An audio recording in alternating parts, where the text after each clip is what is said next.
Ay, may kwento lang po ako sa inyo tungkol sa crush ko. Crush na crush ko, gagi. Baliw na baliw talaga ako dun. Kaya gumawa ako ng kanta para sa kanya. Ito yung kanta na to. Pakinggan niyo po.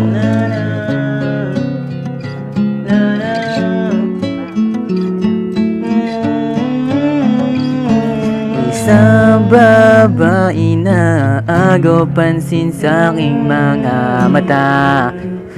Grabe talaga sobra.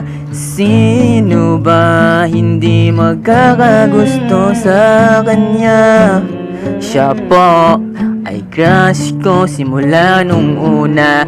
Taga Paranaque ako naman ay isang construction worker lamang na biglang napol sa kanya. Paano ba naman kasi sa sobrang sungit ng mukha niya, halatang malabo na maging kami.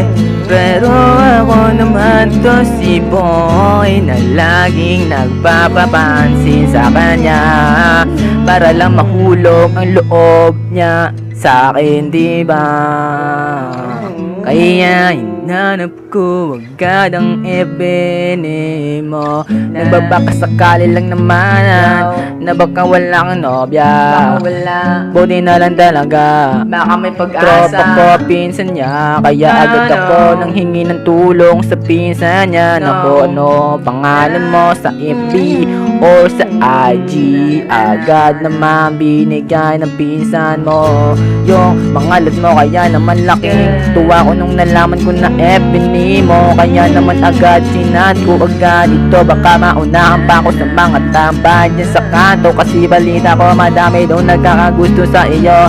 Naku po, grabe pala, doon pa lang sa part na madami nagkakagusto sa iyo. Doon pa lang parang malabo na maging tayo.